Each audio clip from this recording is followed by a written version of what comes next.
As the sun rises in the southern New Mexico desert, Boeing's QF-16 is towed out onto the runway for its latest test flight. Michael McWilliam gets the jet ready. I get the jet started and cranked. I get all the switches set. We engage with a remote control facility. We go through a lot of tests to make sure everything's working well. And then once we're ready, we exit the cockpit and I get out and she's ready to fly by herself.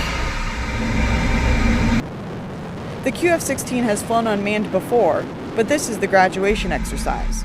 This time, the QF-16 is being tested to do what it was designed for. Flying over White Sands Missile Range, the QF-16 target is identified.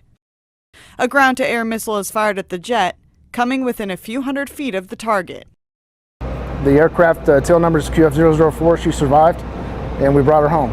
The QF-16's mission is really to act as a target and to validate weapon systems. So part of its job is data gathering. So we do have a scoring system on the airplane, and its job is to tell us basically how close the missile came and its trajectory. That information is provided back to whoever the shooters are. And if the data gathered from the QF-16 matches the missile's data, it would have been a good hit and a good kill for the aircraft, but it allows us to use the aircraft over and over again. The QF-16 is replacing the QF-4 as an aerial target, providing training against a more modern-day threat. The F-16 is much more maneuverable. It can provide our customers with an aerial target that's got more capabilities, and it represents a fourth-generation threat. And it performs unmanned just like it does manned.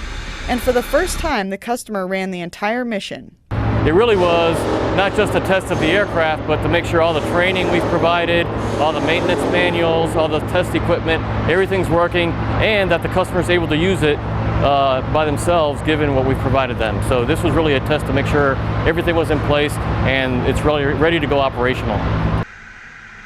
Currently, 6 F-16s have been modified. They will be part of the first operational squadron at Tyndall Air Force Base.